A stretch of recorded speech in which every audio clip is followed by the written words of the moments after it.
My name is Cassie Morgan, and I built a business from scratch, sleepless nights, 80-hour weeks, everything. And in under 12 minutes, I watched it vanish as the man I trusted most smiled while dismantling my legacy. Can you imagine watching your own name being unscrewed from the wall like it never meant anything?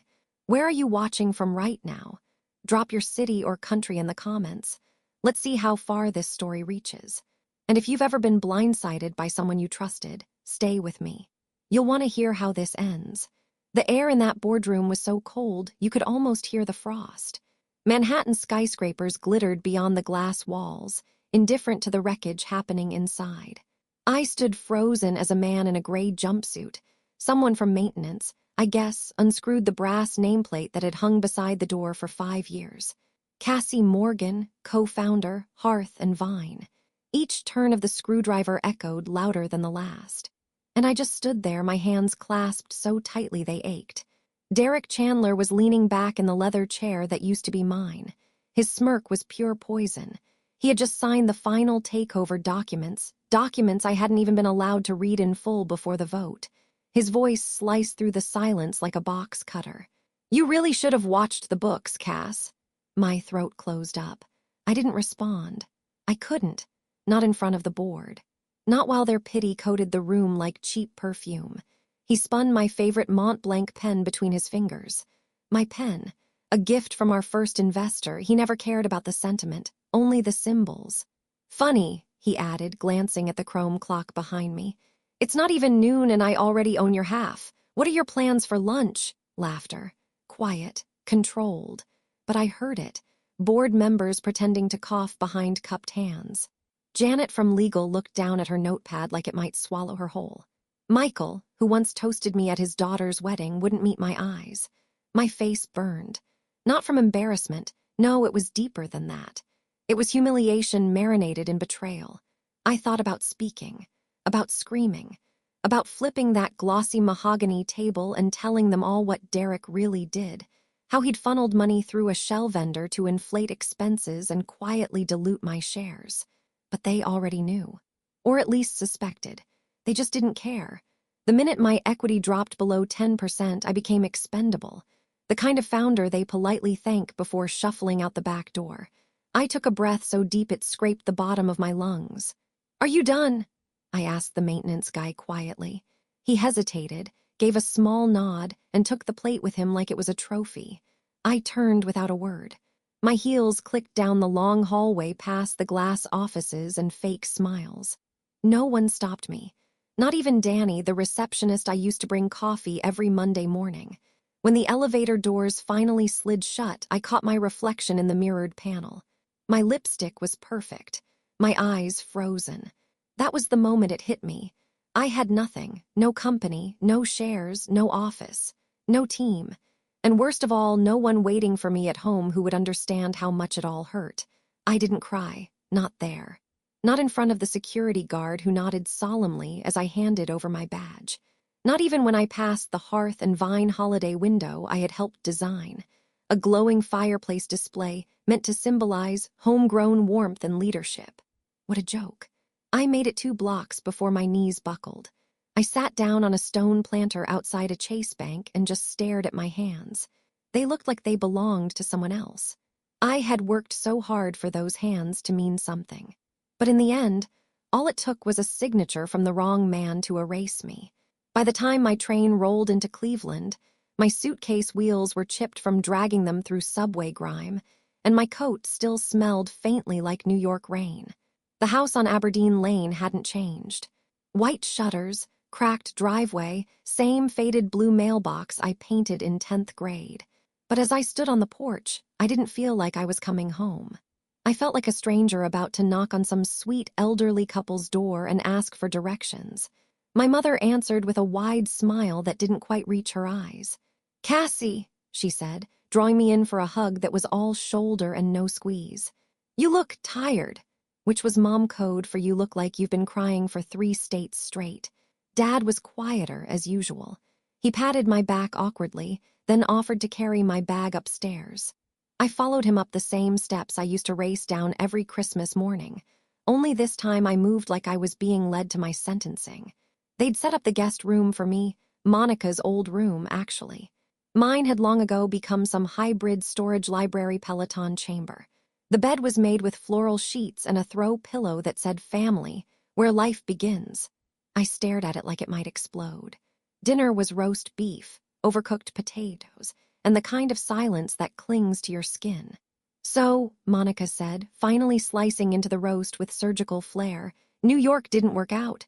She was still effortlessly gorgeous. Soft curls, glossy nails, lipstick that cost more than my last paycheck. I didn't answer.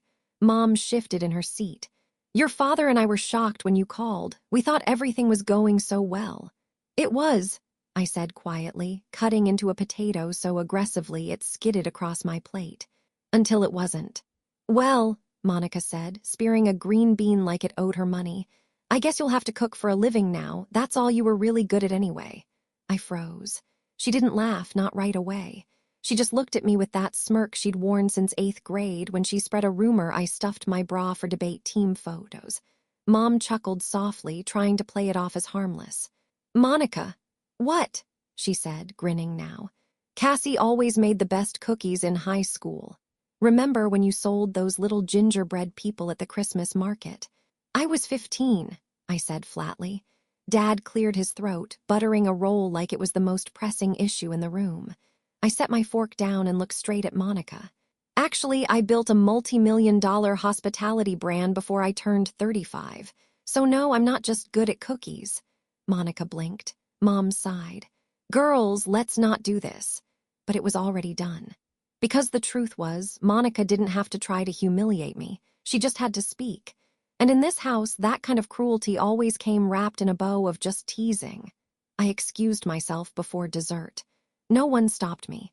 Upstairs, I closed the door to the guest room and leaned against it like it could keep their words out. It couldn't. I stared at the family pillow until my vision blurred. Then I buried it in the closet. I left Cleveland without ceremony. Monica didn't come down the morning I left. My mother handed me a Ziploc bag with 2 granola bars for the road, like I was 12 again, and heading to a swim meet. Dad offered a tired good luck while adjusting the porch light fixture that hadn't worked since 2014. I took the early Greyhound to Chicago, seat 23A, wedged between a cracked window and a man who ate sunflower seeds like it was an Olympic sport. Outside, the world blurred by in grays and browns. Frozen fields, half-lit truck stops, patches of dirty snow. I kept my phone in airplane mode most of the ride. Not that anyone was trying to reach me. When I arrived, it was already dark. The attic rental sat above a tiny Polish bakery on the northwest side. Mr. Nowicki, the landlord, had found my listing on a job board I'd posted to out of desperation. It is not fancy, he had warned me on the phone, but warm, safe, quiet. Smells like bread. He was right. The stairs creaked like haunted floorboards, the ceiling sloped so sharply I couldn't stand upright on one side of the room, and the shower required the kind of yoga balance I hadn't attempted since I tore a hamstring doing hot Pilates. But it was mine. At least for the month I'd scraped together rent. I unpacked one suitcase, left the other sealed.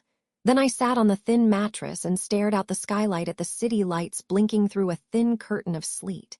I opened my phone and pulled up the last job contact I hadn't heard back from, a culinary consultancy I'd once referred to as too corporate when they tried to poach me last year.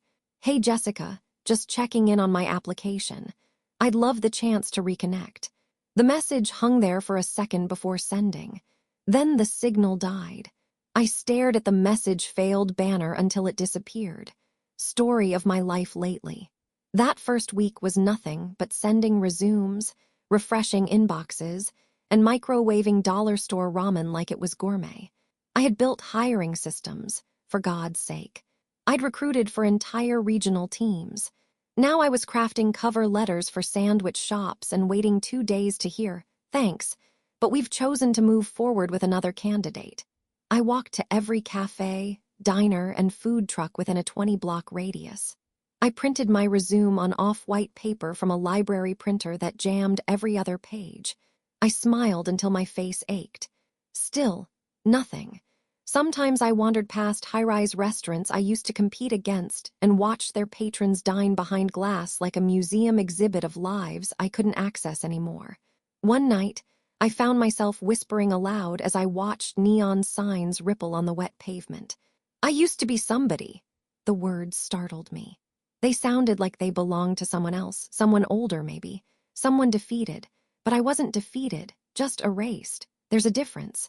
The attic was always cold in the mornings. I'd curl beneath the thrifted comforter and read job listings like they were horoscopes. Line cook wanted, fast-paced kitchen, low pay, high turnover. I started keeping a spreadsheet just to feel useful. Columns of date applied, company, role, response. Every cell was blank past the status column. Rejected. Rejected. Ghosted. Ghosted. Pending. Pending. Rejected. By the second week, I applied to a diner on the lakefront just to keep the numbers up. No website, no glass doors, just a red and white sign that read Foster's Grill with a flickering G. The application was a single sheet of paper and a handshake with a man who looked like he had retired from smiling 2 decades ago. He didn't even ask about my background, just pointed to a stack of menus and said, "We'll call you." I walked out into the Chicago wind feeling like I'd just auditioned for invisibility. No call came that day, or the next. I nearly deleted their number from my phone. Then on Friday at 6:12 p.m., my screen lit up, Foster's Grill. Interview. It wasn't glamorous or promising, but it was something. And right now, something felt a lot better than silence. Foster's Grill smelled like burned onions and bleach. The kind of place where laminated menus outnumbered napkins and the fluorescent lights buzzed just enough to fray your nerves. But it was warm, and I needed warm. Mr. Foster handed me an apron without a word and nodded toward the register. "Just help Devin with counter. Don't need fancy." He didn't say it like an insult, just a fact. Like my resume, still sitting unread in his office, had too many syllables for this place. Devin was 19 and looked both exhausted and invincible. "You knew?" he asked, handing me a stack of receipts. "Cassie," I said. "I used to run a hospitality group." He blinked. "Cool, this is the mustard bin." I spent my first shift wiping tables, restocking ketchup, and folding paper napkins into ragged triangles. My feet hurt in shoes meant for boardrooms, not tile floors, and I kept reaching for a clipboard that didn't exist anymore. No one cared who I used to be. I was invisible in the right way now, camouflaged by grease and routine. Until the woman collapsed. It happened just after the lunch rush. She was mid-sentence with her husband, something about their granddaughter, when her words slurred and her body folded like a paper doll. The mug of coffee she was holding shattered on the linoleum. For a second, the diner froze. Then I moved. "Devin, call 911, I said, already kneeling beside her. Her pulse was faint but there. "Ma'am, can you hear me?" Her husband hovered, panicked. "She's diabetic. She didn't finish breakfast. Oh God, what do I do?" "She needs sugar fast," I said. "Do you have her glucose tabs?" He fumbled through her purse, hands shaking. "Devin," I shouted. "Juice, apple or orange now." He ran. I cradled the woman's head with one hand and squeezed her wrist with the other, counting beats. "Stay with me, okay?" I whispered. "You're doing great." By the time the paramedics arrived, she was semi-conscious and muttering her granddaughter's name. They loaded her onto the gurney gently, and her husband turned to me with eyes full of tears. "Thank you," he whispered. "I thought I lost her." I nodded, my own hands trembling. After they left, the diner stayed quiet. No one touched their fries. Devin returned from the back with the juice still in his hand and just stared at me like I'd grown a second head. Mr. Foster cleared his throat behind the counter. "You CPR certified?" he asked. "Used to be," I replied, wiping my hands on a napkin. "You held the room together," he said, voice low. "That's rare." I opened my mouth, but nothing came out. He walked toward the coffee machine, then paused. "Take your break in the back, I'll cover out here." The break room was a closet with a folding chair, a mini fridge, and a poster of a cat hanging from a branch. Hang in there. The irony nearly made me laugh. I sat, unsure what to do with the moment. 10 minutes later, Mr. Foster came in holding 2 mugs of something that wasn't quite coffee but tried hard enough. He handed one to me. "I didn't think you'd last a week here," he said. "Too polished, too removed." I almost smiled. "You're not wrong." But you saw that woman, he continued, sitting across from me. You saw her and you didn't hesitate. That's leadership, not resumes, not suits. I didn't think I mattered here, I admitted. The words fell out like confession. He nodded.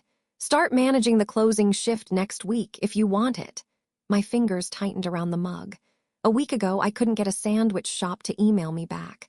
Now a man who barely spoke in full sentences had just offered me responsibility again. I didn't say yes immediately. I let the quiet sit between us, a rare luxury I hadn't had in months.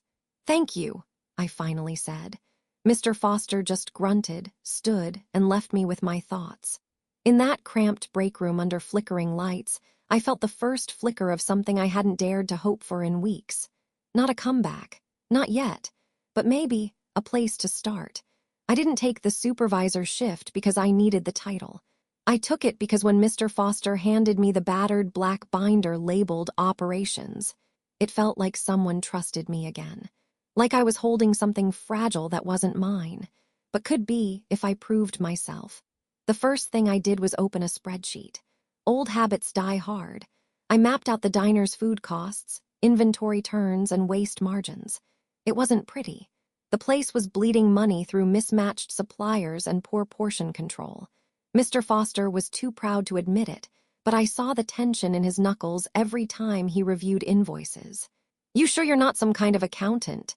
He asked one night as I showed him how to batch order condiments and consolidate delivery days. Just someone who used to sign vendor checks for 6 locations, I replied, half smiling. We started making changes quietly. Less bacon waste, fewer sauce packets, streamlined prep hours. I rewrote the menu, nothing drastic, just tweaked phrasing, improved descriptions. Suddenly the burger became the lakeside smash with cheddar crisp. Orders went up, and with it so did tips. Cassie's got magic, Rosie, our newest server, whispered after a Friday shift that beat our weekly average. Like numbers whisper to her. Maybe, I said, scribbling on the margin of my order log. Or maybe people just like reading words that make them feel seen. After years of building things that looked perfect but felt hollow, I liked making small things better. Like how I rearranged the condiment station so Rosie wouldn't have to spin twice during peak lunch. Or how Devin stopped forgetting orders when I color-coded the ticket rack. Every shift, the diner felt a little more like mine, even if the deed said otherwise.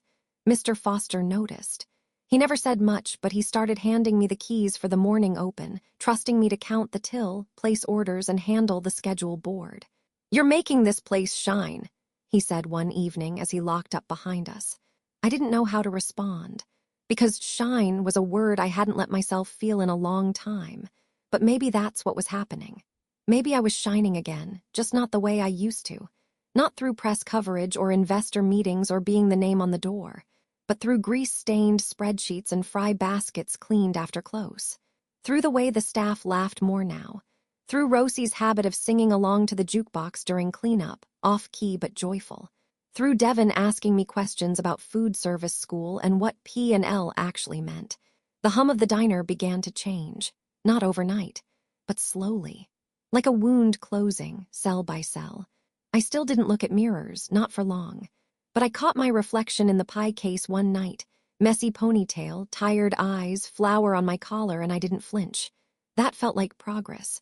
Tuesday nights were slow. Not quiet, Foster's grill never was, but softer. The kind of night where the fryer didn't hiss so angrily, where the pie case stayed mostly full, and where the jukebox cycled through oldies with enough static to sound nostalgic. Devin leaned over the counter half-board, stacking clean mugs in precise rows. Rosie swayed in front of the window booths with a rag in one hand and her phone playing soft music from her hoodie pocket. I wiped down the front glass, more for something to do than out of need. Outside, the streetlight reflected back my own ghosted silhouette, hair pulled up, apron askew, a face I barely recognized anymore. On impulse, I grabbed a napkin and started sketching. It was mindless muscle memory. Curved lines. An elegant ampersand, the shape of a flame rising from a hearth. I knew what it was before I even finished. The logo of my old company, Hearth and Vine. The thing I built from nothing, the name I used to whisper to myself when I needed courage. And just like that, the air caught in my throat. I stared down at the lines, so familiar they hurt, so loaded with memory, betrayal, beauty. My fingers curled. The napkin crumpled in one tight fist. I stood up too fast, tossed it in the trash. Rosie caught the movement and tilted her head. "You okay?" "Yeah," I said quickly. "Just tired." She didn't push, just nodded and went back to humming off-key while shining the ketchup bottles. But something inside me was unsettled, like my past had walked into the room uninvited. I returned to the counter, where Devin was now testing how many sugar packets could fit in a coffee mug. "You ever think," he said, watching them fall one by one, "about what you'd be doing if life went the way you planned?" I blinked, all the time. He glanced over, curious. "You miss it, whatever you were doing before this?" There it was, the question I'd avoided. "I miss parts of it," I admitted. "But not all. I was exhausted. I was constantly proving something." He nodded like he understood, even if he didn't fully. "Rosie thinks you were like the CEO of a cookie empire." I laughed despite myself. "Not cookies, hospitality, restaurants. I used to run 6 of them." Devin whistled low. "No offense, but why are you here?" I shrugged. "Because when everything fell apart, this was the only place that didn't ask for a resume, just hands, willingness." Rosie came over, drying her hands on her apron. "Speaking of willing, Devin and I are heading to the Hollow after close. Come with us." I hesitated. The Hollow was a dive bar down the street. I'd walked past it plenty of times. Neon lights, bad karaoke, nachos that looked like regret. Definitely not the kind of place I ever pictured myself fitting into. "Come on," Rosie urged. "We do 1 song, 2 drinks, and make fun of Devin's dancing." "I don't dance," Devin muttered. "You try," Rosie grinned. I opened my mouth to say no, that I was tired, that I had things to do, that I didn't belong anywhere but the attic apartment where silence curled around me like smoke. But instead I said, "Okay." They cheered like I'd just agreed to star in a Netflix special. At the Hollow, the booths were sticky and the speakers distorted every note, but it was oddly perfect. Rosie sang an 80s power ballad with dramatic flair. Devin did something between a shuffle and a seizure to an old Bruno Mars track. They dragged me up for a trio. And somewhere between badly harmonized choruses and cheap beer, I laughed, so hard I had to grip the mic stand. "You've got a decent voice," Rosie said as we slid back into the booth, breathless. "Must be all the yelling I do at stock orders," I said. "You're not just a boss," she added more seriously. "You're family now, I mean it." I looked at her, this woman I barely knew 3 months ago, who now made space for me without conditions. And suddenly I didn't feel like I was rebuilding alone anymore. Later, walking home through the cold with my jacket zipped up and my cheeks pink from wind and laughter, I realized something. I hadn't thought about Derek in hours. Not his smirk. Not the boardroom. Not the moment I lost everything. Because tonight I hadn't been a failure. I'd just been Cassie. And for the first time in a long time, that felt like enough. Sunday mornings at the diner always started slow. Not because business was slow, Foster's grill packed in regulars like clockwork, but because there was a rhythm to it. Like the place itself breathed deeper on Sundays. The smell of cinnamon rolls filled the air before 7 a.m., and sunlight slid through the blinds in golden stripes that turned every cracked vinyl booth into something warm. I'd opened that morning, keys in hand before the streetlights even flickered off. Everything was routine. Start coffee, check register, prep toast stations, review the shift schedule taped to the fridge with magnets shaped like cows. Rosie came in late, hair braided and glitter still lingering on her eyelids from the night before. "You ever just want to marry the smell of bacon?" she mumbled, pouring herself orange juice. Devin held up a biscuit like a proposal ring. "Cassie already did. The ceremony was Tuesday. Croutons were the bridesmaids." I rolled my eyes but couldn't help smiling. That was how Sunday shifts worked, half work, half banter, all heart. Around noon, Mr. Foster appeared. He never came in on Sundays, said it was the only day his knees got to remember they existed. But there he was, standing just inside the swinging kitchen doors, watching everything with that quiet, unreadable gaze of his. "You all right?" I asked, wiping my hands on my apron. He nodded. "Let's talk after close." Just that, no expression, no hint. Which of course meant I thought about it for the next 6 hours straight. Was he cutting staff, selling? Did he finally read my monthly report and hate all the changes I'd made? My stomach churned through the lunch rush and flatlined by dinner. When the last table paid and Rosie turned the open sign to closed, I found him in the break room, seated in his usual chair, hands wrapped around a mug of tea he probably didn't want. He gestured for me to sit. "So," he said slowly, "you've made this place better." "I didn't do it alone," I replied. He gave me a look. "But you led it, quietly, smartly, didn't bulldoze, just shifted things, like someone who understands the difference between fixing and rebuilding." That stopped me. Because I'd been so busy doing both, I hadn't realized anyone noticed. He took a breath. "I'm retiring." I blinked. "You what?" He smiled faintly. "Doctors say my back's one bad step from betrayal, and my daughter's been begging me to move to Phoenix before the next winter kills me." I let out a breath I didn't realize I was holding. "Well, you've earned it. I mean, this place, it's your legacy." He nodded. "Which is why I want you to take it." I thought I misheard him. He saw my expression and continued. "Not for free, I'm offering it to you on a payment plan, low interest. Fair, we'll draw up something official, but you'd run it, fully, as owner." I couldn't speak. My throat tightened around some messy mix of shock, gratitude, and disbelief. He handed me a folder from the desk drawer. "Numbers are in there, it's all clean, I've had this ready for a while." "You were going to offer this even before today." He shrugged. "Saw what you were doing. Not just running shifts, you care, you think ahead, you know what's worth saving and what needs replacing." "I'm not who I used to be," I said quietly, still afraid he'd realize I wasn't enough. He nodded. "Good, because this place doesn't need who you were, it needs who you are now." I sat with that for a long time. Then I opened the folder. The numbers were manageable, the terms generous. It would be tight, but possible. And the truth settled in slowly. I could do this. Not because I had something to prove. Not because I needed redemption. But because maybe this place needed me as much as I needed it. I signed the initial agreement with hands that trembled and a pen that once lived in my old apartment's junk drawer. Not fancy, just real. When I stepped outside, the sky was bruised purple and the streetlights buzzed like cicadas. I turned to lock the door. My door. Mine. 2 years slipped by in flour and fire. Owning the diner changed everything and nothing.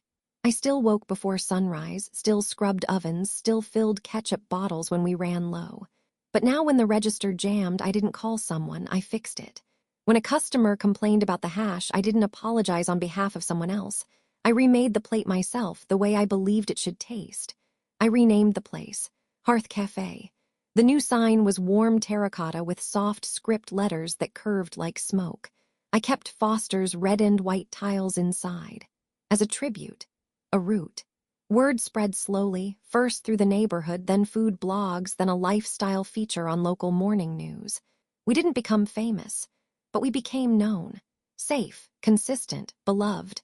People came for the rosemary biscuits, stayed for the energy. We hired ex-cons and college dropouts, trained them, believed in them, grew together. I stopped counting the days since New York, stopped measuring my value in logos and LinkedIn titles. Then she walked in. It was a bright Saturday. Brunch buzz filled the air, laughing toddlers, espresso steaming, knives clinking on ceramic. I was at the host's stand adjusting reservations when the front door chimed. Monica, my sister. She hadn't aged a minute. Designer sunglasses perched on her head, cropped wool jacket the color of champagne. Her boyfriend, tall, expensive, bored-looking, trailed behind her, followed by 2 other couples.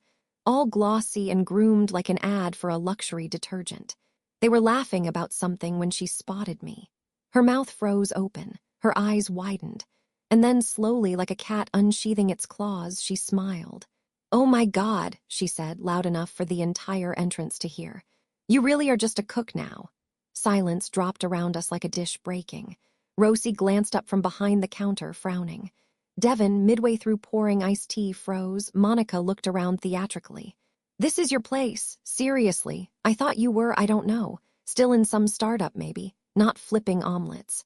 I didn't answer, didn't move, didn't breathe. Every muscle in my body had gone taut, like I was holding up the ceiling through sheer will. "I mean," she continued with a laugh that wasn't a laugh, "I guess everyone finds their level eventually." Her boyfriend chuckled, low and awkward. A few patrons shifted uncomfortably. I cleared my throat. "Welcome to Hearth Cafe," I said evenly. "Your table's ready." She blinked. Not at the words, but at the tone, professional, calm, unshaken. Except I wasn't unshaken. Not really. Not inside. I led them to a booth near the window and handed out menus like I hadn't just been cracked open. Then I slipped through the swinging kitchen door and let it close behind me. The hum of the cafe muffled. Outside, the sun was shining. Inside me, clouds churned. I leaned against the wall, hands gripping the cold edge of the prep counter. I had built this place, from dust, from debt, from disbelief. I had earned every brick, every 5-star review, every smile from customers who now called me by name. But her voice had sliced through all of it, like a knife through pie crust. And I hated that it still could. I hated that somewhere inside, a teenage version of me still wanted her to say, "You did good, Cassie. I'm proud of you." But that version of me was wrong, because I didn't need Monica's pride. I just needed distance. Devin slipped in quietly, handed me a glass of water, and said nothing. That, more than anything, helped me breathe again. Outside, I heard laughter. The cafe thrived around her. My staff thrived. My dream thrived. Monica couldn't take that away with a smirk, but it still hurt. And that was okay, too. I didn't cry after Monica left. Didn't scream. Didn't rage. I just finished my shift. Smiled for the regulars. Checked inventory. Swept the back hallway like always. Then I walked home alone in silence. My breath fogging up the cold October air, my apron folded inside my coat pocket like a badge I wasn't ready to take off. But I couldn't sleep that night. Her voice played on a loop in my mind, like a song you hate but know every word to. "You really are just a cook now."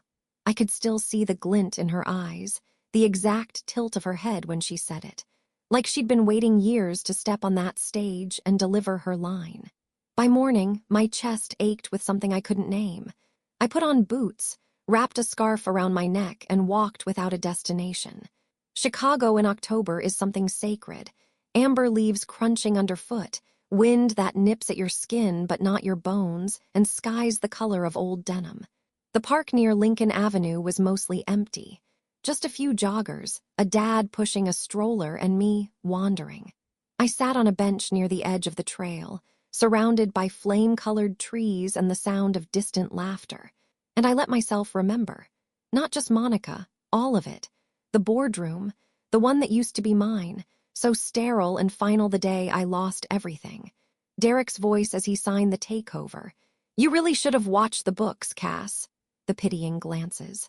The silence in my parents' dining room as Monica tore into me with that same sugar-laced cruelty. The attic apartment, cold and slanted, where I sent resume after resume into the void. The first greasy shift at Foster's when I thought no one would ever see me again. Every insult I swallowed. Every call ignored. Every email unanswered. Every moment I felt erased. I sat with it all, not pushing it away, not justifying it, just letting it exist, because it did happen. And I had survived every single second. No one applauded when I clawed my way out of that darkness. No one handed me closure tied with a bow. But I built something out of it, out of all of it. I built warmth from cold, built care from dismissal, built a future from the ruins of my past. And sitting there under trees that let go without fear, I whispered something I didn't know I needed to say. "I don't need her applause." The wind picked up then, lifting a swirl of leaves into the air like confetti from a silent parade. And in that moment, I believed it. I didn't need Monica to acknowledge my success. I didn't need my parents to validate my path. I didn't need an old title to remember who I was. I just needed to keep going, because maybe healing isn't loud. Maybe it's not a speech or a confrontation or a grand slam of justice. Maybe it's just this, sitting alone on a park bench, breathing deep, letting go, and knowing for the first time in a long time that you're okay, that you're more than okay, that you're exactly where you're supposed to be. I never planned to go back to Cleveland. Not for holidays, not for birthdays, not even when the guilt crept in like fog under a door. But when the lease fell through on a prime downtown space, a grand 2-story brick building with iron balconies and a neglected rooftop, I couldn't ignore the feeling in my gut. The location was perfect. The bones were beautiful. And the challenge whispered to something in me that still had things to prove. Not to them, to myself. I signed the papers in silence, in a lawyer's office 2 blocks from where I went to high school. No announcements. No press. Just a quiet decision. I will not hide anymore. Over the next 6 months, I built the most ambitious hearth cafe yet.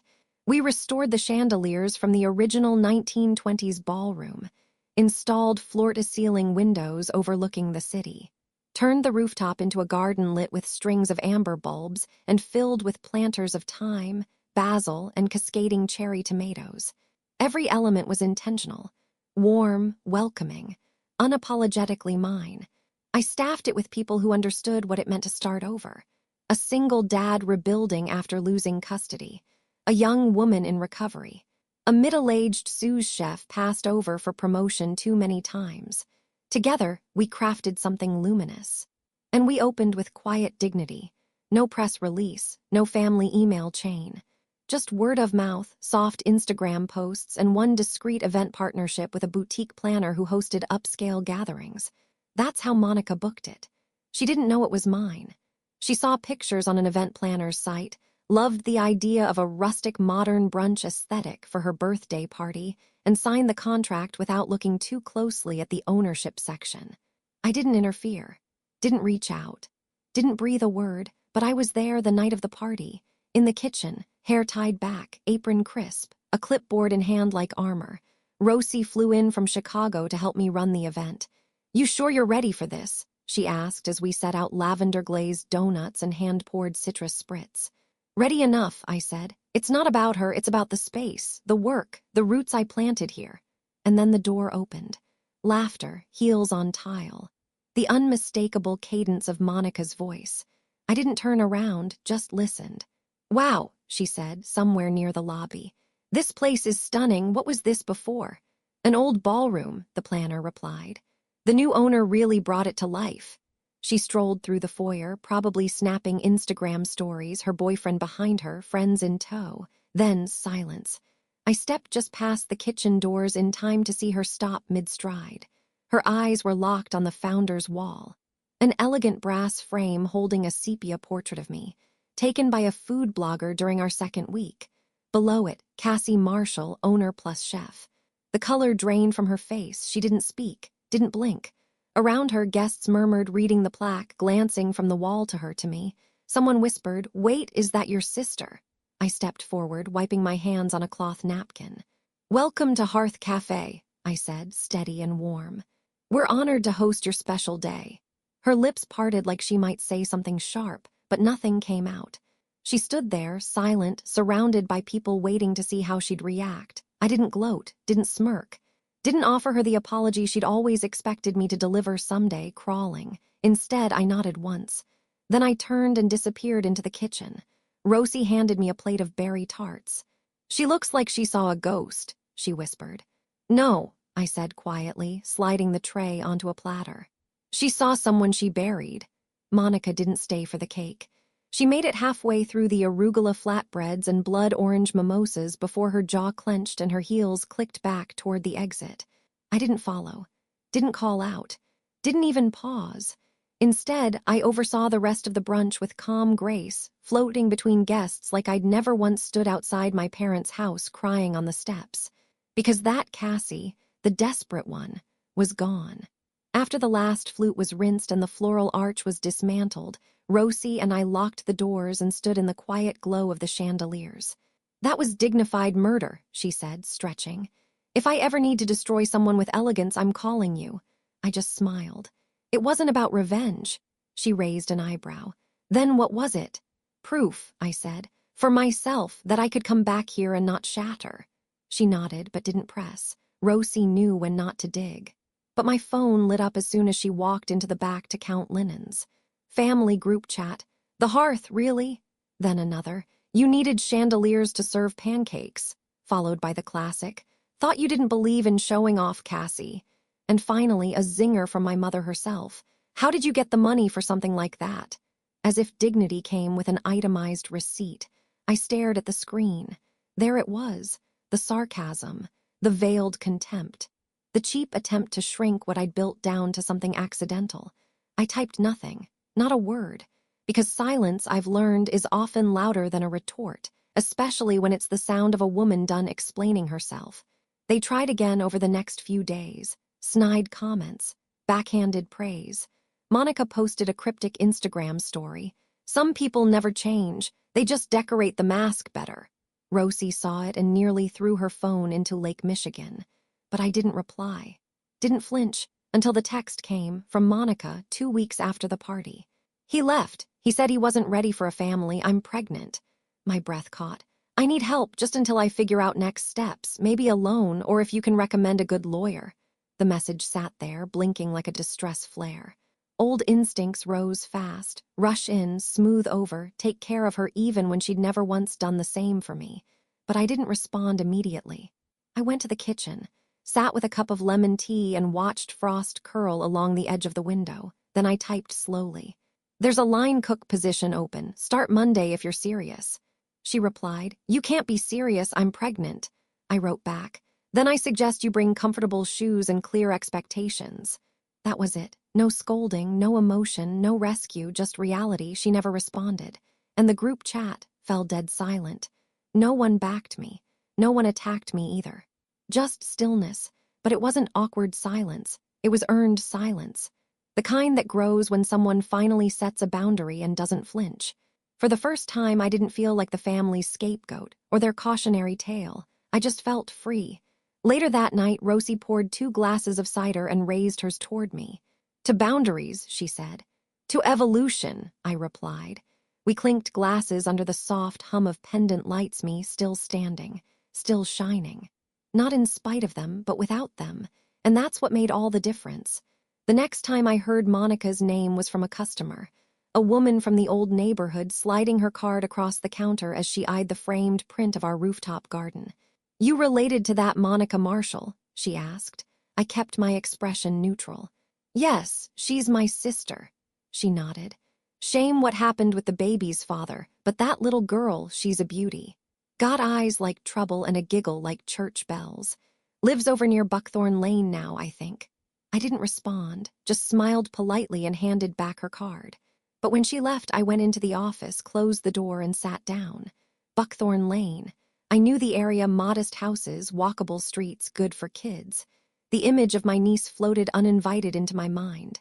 Not Monica, just her daughter. Someone born into chaos. Someone with no say in the storms that formed around her. I remembered what that was like, and I couldn't stop thinking about what might help quietly, without drama, without falling back into the pattern of saving Monica, so I called my lawyer. Are you sure about this? He asked, scanning the document again. You know she might try to sell it. She can't, I said. The deed's not in her name. The house was small but sturdy, 2 bedrooms, good bones, clean title.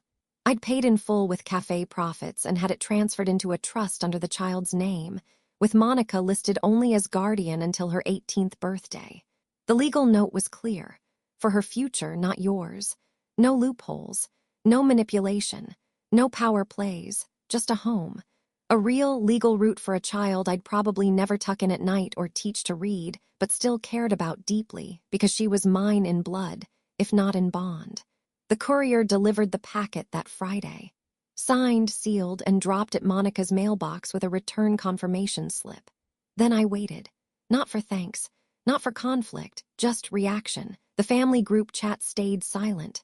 No snide remarks, no faux gratitude. Just a row of empty bubbles under my mother's last sent message from weeks ago. It was eerie, but also freeing. Like stepping out of a room that always smelled like smoke and realizing the air outside didn't burn your lungs. I closed the laptop. Walked to the window of my Chicago apartment, still small, still cozy, still mine, and looked out across the snowy street. Everything glowed in white and gold. And I felt something settle in me. Not triumph, not sorrow, but peace. Because giving doesn't have to mean sacrificing. And kindness, when done with clarity, doesn't demand applause. I wasn't reaching for Monica's hand. I wasn't waiting for her to change. I was doing what I knew in my bones was right, for the child, not the mother. And that kind of act, the kind that comes without strings or speeches, is the quietest kind of revolution. Rosie called later that night. Did you really do it? She asked. I nodded even though she couldn't see me. Yeah, she exhaled. You're a better person than me. I'm not, I said. I'm just done carrying resentment. It's too heavy. And it was, finally, too heavy to keep dragging behind me like a broken wheel, so I left it and kept walking forward. The snow came early that year. Soft, steady, and unbothered, like the world had finally remembered how to be quiet again. I stood by the window of my home just outside Milwaukee, a cup of cinnamon tea warming my palms, watching the world slow beneath the drifting white. Across the street, Hearth Cafe 7 glowed amber in the dusk, the sign gently rocking in the wind above the frosted windows. They called it Cassie's Hearth now. It wasn't my idea. The staff voted for the change after we opened our 5th location. Said it felt right. Said customers asked about Cassie like she was a friend they hadn't met yet. I protested for all of 5 minutes before Rosie threw a branded apron at me with my name embroidered in gold thread. And just like that, the girl who once got laughed out of her own company became the face of something that mattered. We'd grown carefully. No rushed expansions. No investors with cold smiles. Just honest work, warm food, and the kind of leadership that remembered what it felt like to be overlooked. Every cafe was different. Some nestled between hardware stores and barber shops, others perched in small town squares with wind chimes and patio tables. But the soul was the same. Second chances, silent strength, a place to belong. My managers were people I'd mentored, laughed with, grieved beside. Some had burned bridges elsewhere.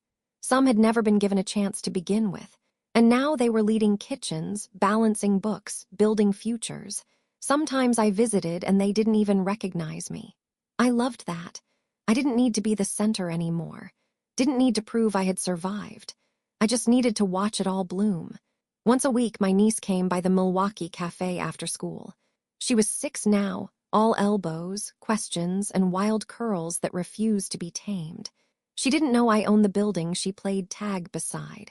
Didn't know the lemon poppy seed muffin she devoured every Wednesday was a recipe I developed in an attic apartment when hope was a distant rumor. To her, I was Auntie Cassie. I didn't mind. Let her grow up with her own story, her own safety. I'd made my peace with Monica years ago, not through reconciliation, but through release. We weren't close. We didn't exchange holiday cards, but we hadn't fought since the house deed arrived, and that was enough. She'd taken the line cook job briefly, then left after 3 weeks. Never repaid the favor, never acknowledged the home. But she raised her daughter, kept the lights on. Found work that didn't chew her up. That was enough too. Sometimes it's not about fixing what broke. Sometimes it's about not letting the break define you.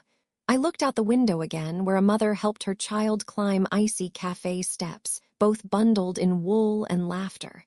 Inside, Devin, now regional director, waved from behind the counter.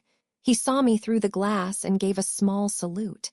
I raised my mug in return. Rosie called last week to tell me she'd bought her first house, used her hearth bonus as a down payment.